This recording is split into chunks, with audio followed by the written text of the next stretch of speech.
शिवजी के तीसरे नेत्र से निकली हुई प्रलय ज्वाला में दत्त मिश्रित सुखी समधा समकाम देव जब भस्म हो गया, कालिदास सच सच बतलाना रति रोई या तुम रोए थे।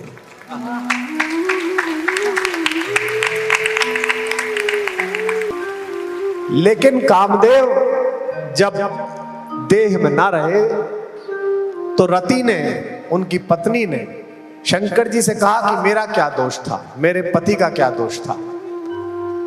वो तो ऑफिशियल ड्यूटी पर था, उनको तो देवताओं ने कहा था करके आओ, आपने उन्हें मार दिया। भगवान ने कहा हाँ बात तो सही है, तो फिर ऐसा करते हैं, मैं इसे जीवित तो नहीं कर सकता, पर मैं इसे अशरीरी भाव के साथ जीवित कर दूंगा।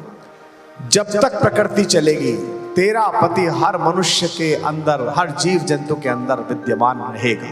कितना बड़ा वरदान कामदेव को मिला, कितना बड़ा वरदान। लड़कियां प्रेम करें, लड़के प्रेम करें, इसमें क्या गलत बात है।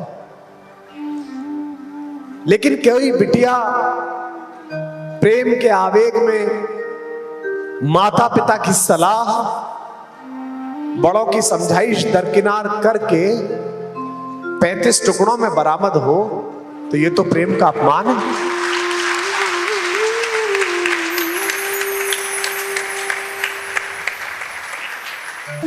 कामदेव को समाप्त करने वाले, उसके अहंकार का नाश करने वाले भगवान शंकर हम पर कृपा करें।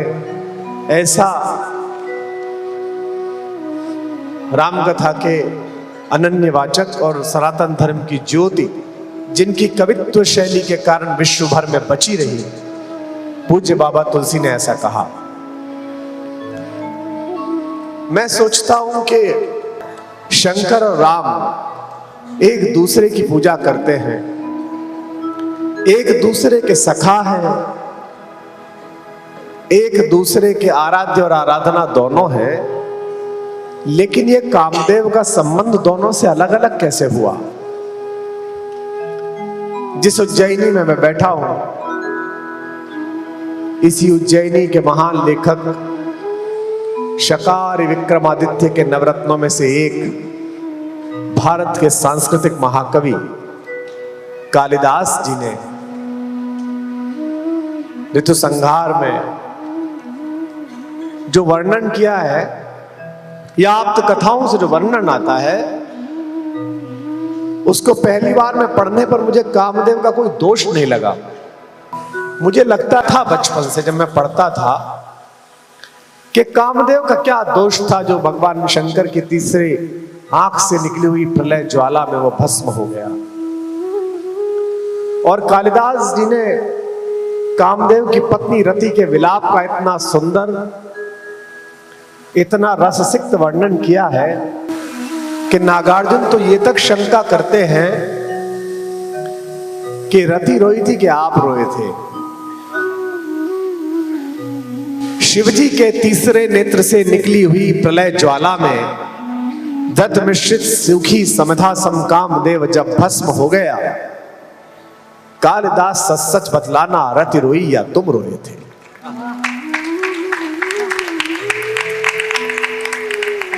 आपने पढ़ी होगी यह कविता। वर्षा ऋतु की स्निग्ध भूमि का प्रथम दिवस आषाढ़ मास का, देख गगन में श्याम घनघटा, विदुर यक्ष का मन जब मचला, चित्रकूट के सुबह शिखर पर। बहुत अच्छी कविता है, मुझे बड़ी प्रिय भी है। तो एक तरफ तो हमें यह बताया गया कि भगवान ने कामदेव को भस्म कर दिया, और दूसरी तरफ जब मैं मानस पढ़ रहा था, वो मानस के माध्यम से स्वयं को पढ़ रहा था, तो मैंने देखा कि भगवान अपने अनुज शेषावतार लक्ष्मण जी के साथ मिथिला की गलियों में जब गए, और मिथिला की एक वाटिका में गए, और वहां पहली बार उन्होंने माता को देखा, हमारी को, भुवन मोहिनी, भुवनेश्वरी, भारतेश्वरी माता सीता को, तो उनके हृदय में काम ने प्रवेश किया। और भगवान ने अपने भाई से कहा कि रघुवंशन कर सहज स्वभाव, मन कुपंथ पग धरई न काऊ। हमारा तो स्वभाव है रघुवंशियों का कि किसी बुरे पंथ पर हमारा पैर बढ़ता नहीं है। और कहते कंकन किंकिन नूपुर धुन सुनी, कहत लखन सन राम हृदय गुनी। हे लक्ष्मण मानहु मदन दुंदुभी बाजी। ऐसा लग रहा है मेरे हृदय में कामदेव ने अपनी विजय का ट्रम्पेट बजा दिया, दुंदुभी बजा दी। एक बड़ा भाई, वो भी पिता के कद का बड़ा भाई, लक्ष्मण जिन्हें पिता ही मानते हैं। आप सबने पढ़ा, बचपन से लक्ष्मण को पता चल गया था कि मैं पुत्र दशरथ का बेशक हूं, लेकिन मेरा जीवन तो भैया के चरणों में है। 12 ते निज हितपति जानी, लक्ष्मण राम चरण रति मानी।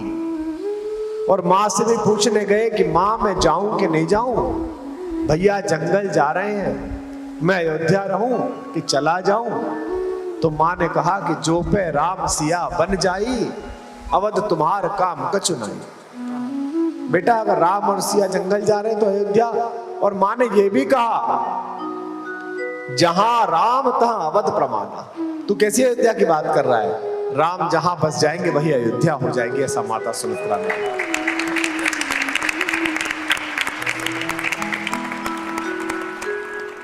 फिर अपने इतने छोटे भाई से जो बेटे जैसा है, उससे प्रेम की बात करना कि जिन सपने हूं परिनार नहेरी, उनके मन में मदन की दुंदुभी बज गई। और शंकर जी के तीसरे नेत्र से निकली हुई प्रलय ज्वाला में कामदेव भस्म हो गए। कामदेव का कोई दोष नहीं था। माता सती के दक्ष प्रजापति के हवन कुंड में स्वयं को होम करने के उपरांत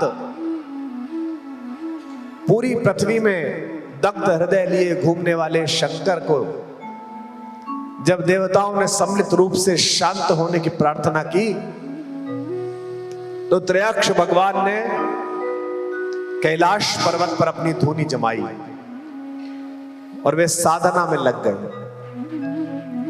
इस बीच एक प्रसंग और आया कि सती जब दोबारा जन्म लेकर पर्वत के घर पैदा हुई, पर्वत राज के, उन्हें तो शंकर से विवाह करना ही था, तपस्या करने लगी। बाद में तपस्या जब दृढ़ होती चली गई तो एक पत्ते पर जीवित रहने लगी, अपर्णा कहलाई। शंकर ने समझाने के लिए सप्तऋषि भेजे भगवान ने। उन्होंने सप्तऋषि के साथ ऐसा शास्त्रार्थ किया कि सारे ऋषि चक्कर गिन्नियों के वापस लौटाए कि भाई ये नहीं मान सकते। अंत में भगवान के मन में आया कि देखूं तो सही कौन है और इतनी जिद पर है। भगवान उठे, जैसे थे वैसे ही चल दिए। शंकर इसीलिए एक साम्य के समाज के देवता हैं कि उनको कोई आभूषण नहीं लगता। जिस चिता की भस्म को अंतिम यात्रा का प्रतीक माना जाए, उसे वो अपने दिव्य ललाट पर शोभित कर लेते हैं। और उनकी भस्म को दुर्वासा अपने माथे पर लगाकर नरक गए थे देखने के लिए। कुंड में झांका, कुंभी पाक नरक में अचानक स्वर्ग पैदा हो गया। यमराज ने पूछा ये कैसे हुआ? दुर्वासा हंसने लगे, बोले समझ गया कैसे हुआ। ये मेरे माथे पर मेरे शंकर की भस्म लगी हुई थी, मैंने झांका, ये थोड़ी झर गई नीचे, तो कुंभी पाक नरक भी स्वर्ग में बदला। मुझे आप लोगों के सौभाग्य से ईर्ष्या होती है कि आप ऐसे शहर में रहते हैं कि जिस भस्म के कुंभी पाक नरक के कुंड में पड़ जाने मात्र से नरक स्वर्ग में बदल जाता हो। आप उसी शंकर की भस्म रोज धारण करें।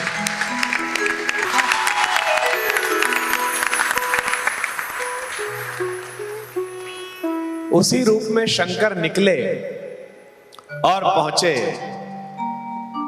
महाकवि कालिदास कहते हैं कि खबर गई अंदर कि स्वयं शंकर आ रहे हैं मिलने के लिए, देखने के लिए। तो जिसके लिए इतना समय प्रार्थना में बिताया हो, जिसके लिए इतना अधिक समय चिंता में बिताया हो कि मुझे मिलेंगे कि नहीं मिलेंगे, वे स्वयं उपस्थित हो जाए तो कैसा लगता है। हम तो बहुत सामान्य बोलने वाले हैं। सरस्वती की कृपा से, माता पिता के संस्कार से, गुरुओं के कारण, सत्संग के कारण थोड़ी इतनी लोकप्रियता है कि लोग जानते हैं। तो कई बार मैं ऐसे प्रशंसकों को देखता हूं, ऐसी प्रशंसिकाओं को देखता हूं, जे अनायास जिन्हें सामने मिल जाओ तो रोने लगते हैं। वो बच्चियां रोने लगती हैं, फिर उनसे गले लगकर उन्हें कंधे से लगाकर शांत करना पड़ता है, क्योंकि वो बहुत दिन से आपकी प्रतीक्षा कर रहे होते हैं कि कभी मैं देखूं। हम तो मनुष्य हैं, सामान्य इच्छाओं से घिरे हुए, वासनाओं से घिरे हुए। परमात्मा स्वयं जिसके द्वार पहुंचा होगा, उसकी क्या हालत हुई होगी, चाहे वे स्वयं आद्य चेतना शक्ति पार्वती क्यों ना हो। महाकवि लिखते हैं कि मार्गा चला व्यतिकरा कुलतैव सिंधु। यहां संस्कृत के विद्वान बैठे हैं। जैसे पहाड़ से उतरती हुई गंगा पूरे वेग से नीचे आ रही हो, सीढ़ियों से उतरती हुई पार्वती आई और सीढ़ी के ठीक नीचे शंकर मिल गए। विशालकाय शरीर, कोमलांगी हमारी माता, जो व्रत के कारण वैसे भी कृशकाय हो चुकी थी, शंकर के सामने पहुंची। उज्जैनी के कवि, विश्व के सांस्कृतिक महाकवि कालिदास ने लिखा, मार्गा चला व्यतिकरा कुलितैव सिंधु। जैसे ऊपर से उतरती हुई गंगा के सामने अचानक कोई विशाल हिमालय का टुकड़ा आ जाए। शैलाधिराज तनया न ययौ न तस्थौ, न आगे जा सकती थी न पीछे जा सकती थी। आप सबको पता है कि विवाह हुआ, शंकर का विवाह भारत में बारातों की पहली परंपरा है। उससे पहले बारात नहीं निकली थी, पहली बार शंकर बारात लेकर गए। और एक नया मानक हमारे भगवान ने तय कर दिया कि जब बारात के लिए जाएं तो जो ऋषभ के ऊपर बैठा है दूल्हा, घोड़े के ऊपर जो बैठा है, उसके अलावा नीचे जितने हैं सब बराबर हैं, चाहे फूफा हो चाहे चाचा हो, सब समान हैं, एक जैसे हैं। इसीलिए कई बार अलग तरीके के समूह को शंकर जी की बारात भी कह दिया जाता है। कहता भैया शंकर जी की बारात इकट्ठी कर ली है हमने। तो कई बार ऐसा होता है, भगवान ने पहली बार बारात निकालकर, वर यात्रा निकालकर यह सिद्ध किया कि अगर मंगल के काम के लिए जा रहे हो तो ऊंच नीच नहीं देखनी चाहिए। यह नहीं देखना चाहिए कि किसका पद बड़ा है किसका कद बड़ा है, सबको आना चाहिए। अब विवाह करके शंकर फिर समाधि में बैठ गए, लेकिन देवताओं को तो सेनापति चाहिए था।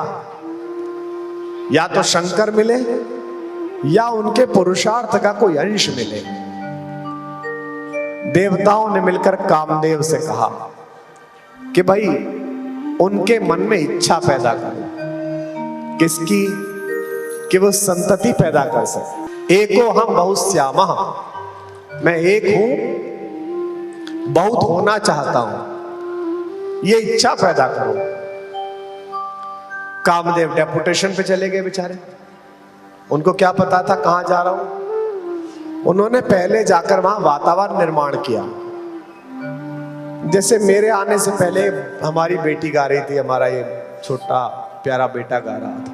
ये वातावरण निर्माण है कि सब लोग बैठ जाएं, प्रकृतिस्थ हो जाएं, तो ठीक से बात हो सके। तो शंकर जी ने समाधि लगा रखी थी, कामदेव ने अपने पंचबाण चलाए, चारों तरफ बसंत फैल गया। बसंत कामदेव का प्रिय मित्र है, दोनों साथ साथ रहते हैं।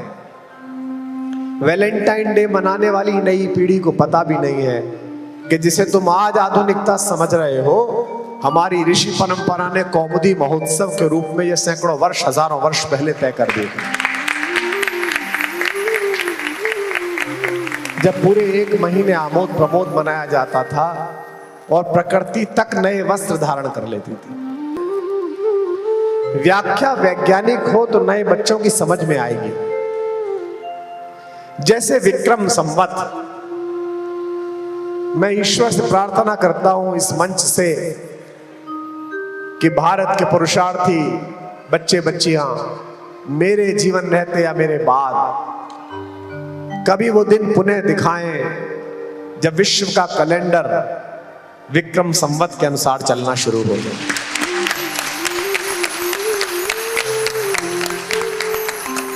संभवतः आपने मेरे कथन की गंभीरता पकड़ी होगी। मैंने कहा पुनः दिखाएं।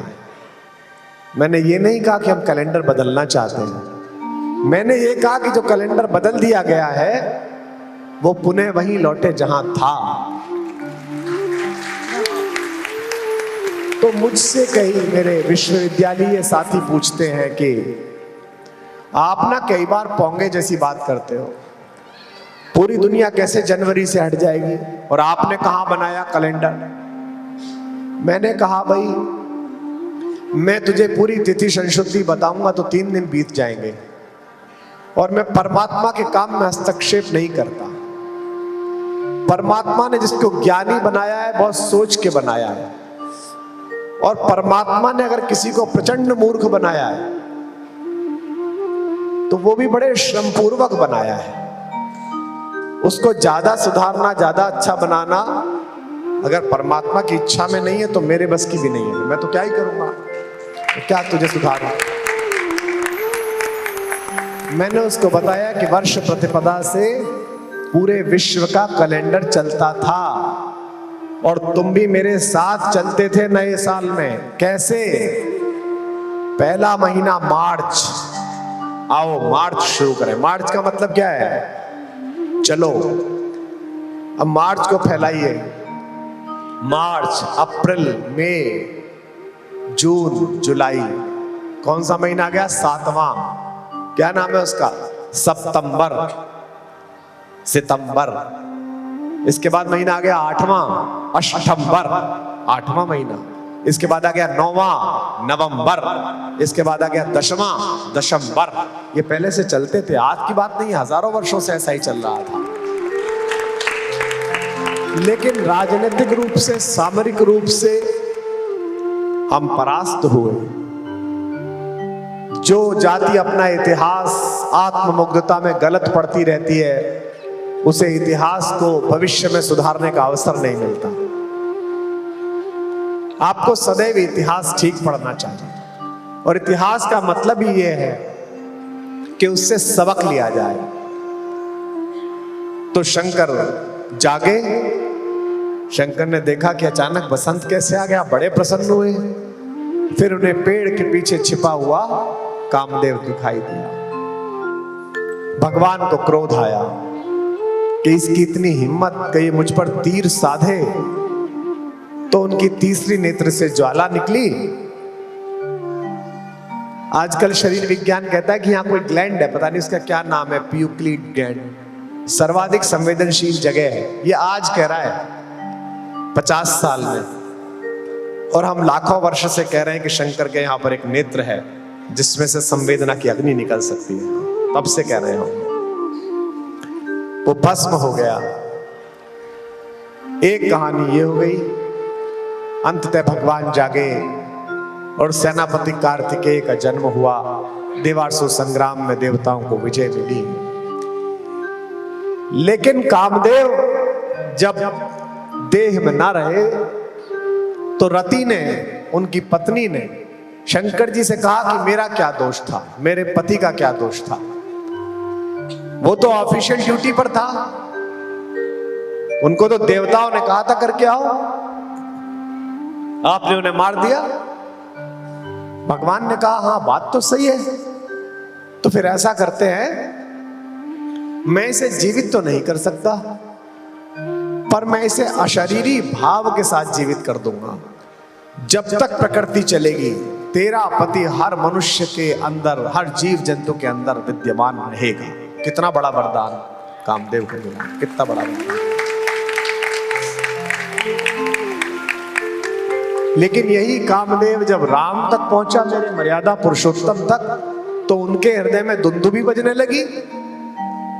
बस मैं यही आपको लाना चाहता था।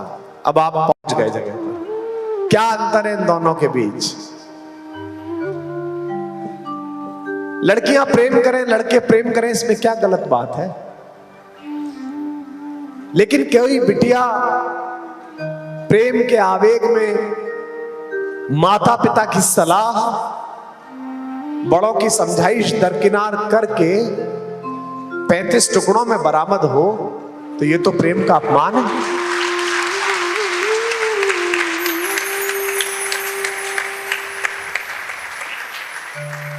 जो हमें सिखा रहे हैं कि हम प्रेम विरोधी हैं पश्चिम वालों,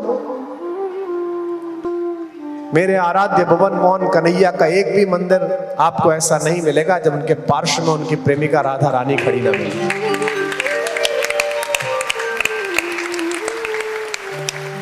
प्रेम के खिलाफ कौन है? हम मर्यादा के समर्थन में हैं।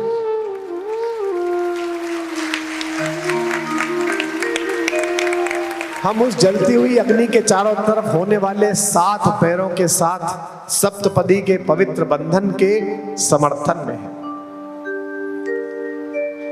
इन दो कहानियों का क्या मतलब है?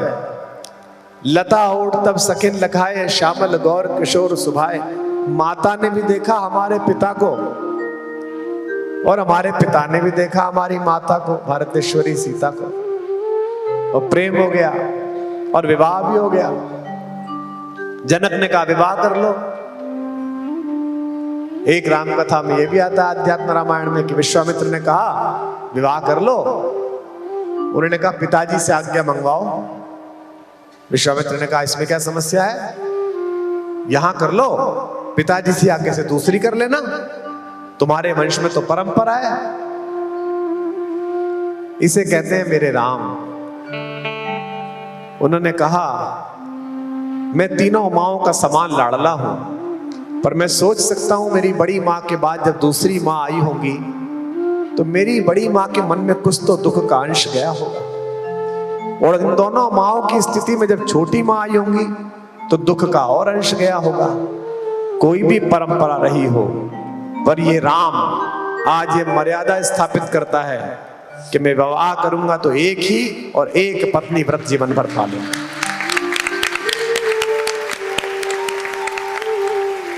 इसे कहते हैं मर्यादा का निर्धारण। यूं ही मर्यादा पुरुषोत्तम नहीं है वो राम। एक तरफ काम को भस्म कर देने वाले शंकर हैं, और एक वे भगवान जिनका तीर स्मरण करके भी सीता माता कहती है रावण से खल सुध नहीं रघुवीर बाण की। ए मूर्ख, तुझे पता नहीं है उसका बाण कैसा है। और ये कब कह रही है? जब ऊपर हनुमान जी बैठे हुए हैं और वो कह रहे हैं कि मैं रघुवीर बाण बन के आया हूं। एक तरह से संकेत दे रही है कि तेरा कार्यक्रम अब समापन पर है। खल सुध नहीं रघुवीर बाण की। क्योंकि पहली बार काम को भगवान राम ने कहा, महसूस किया। कंकण, किंकिणी, नूपुर। नूपुर कहां पहने जाते हैं? पैर में। किंकिणी कहां पहनी जाती है? कटी में। और कंकण कहां पहने जाते हैं? हाथ में। पहन किसने रखे हैं? हमारी मां ने। पहुंच किसके पास रहे हैं? पिता के पास। कामदेव कहां है? नूपुर में। अगर काम मातृत्व के माध्यम से आएगा तो पिता उसे स्वीकार करेगा, जगत पिता उसे स्वीकार। भगवान से वरदान मांगते हुए तुलसी बाबा जैसे बड़े व्यक्ति ने अंतिम पंक्ति में मांगा कि जैसे कामी को नारी प्यारी होती है, काम ही नारी प्यारी जिम, लोभ ही जिम प्रिय धाम, जन्म जन्म रति राम पद, यह वरदान महान। यह रघुनाथ के प्रति प्रेम में प्रतीक भी इस्तेमाल किया, तो क्या इस्तेमाल किया? तो इस सदन में बैठे हुए जो हजारों हजार लड़के लड़कियां आए हैं, उनसे मेरा एक ही निवेदन है, प्रेम बुरी चीज नहीं है, काम भी बुरी चीज नहीं है, प्रकृति के संचालन के लिए वो भी आवश्यक है, भगवान ने भी लव और कुश जैसे दो तपस्वी राजा पृथ्वी को दिए। भगवान शंकर के बड़े पुत्र कार्तिकेय देवसेना के सेनापति हैं, और उनके छोटे वाले, उनके बिना तो कुछ शुरू होता ही नहीं है। सबसे पहले भी हमने आते ही उनकी पूजा करी, वे गणपति तो सबसे आगे ही हैं। बुरा क्या है? बुरा है कि समाज में जो मर्यादा बनाई गई है, जो मातृत्व का माध्यम बनाया गया है, मैं सुप्रीम कोर्ट के किसी निर्णय के खिलाफ तो नहीं जा सकता और बोल भी नहीं सकता, मिलॉर्ड पता नहीं कब नाराज हो जाए, लेकिन मैं ये तो मान सकता हूं, एक होता है सरकार का कोर्ट और एक होता है जनता की नैतिक मर्यादा का कोर्ट। आज इस नैतिक मर्यादा की कोर्ट में ये प्रस्ताव पास करके जाओ कि काम जब मातृत्व की शक्ल में आएगा तभी उसे स्वीकार किया जाएगा, इसके बिना स्वीकार नहीं।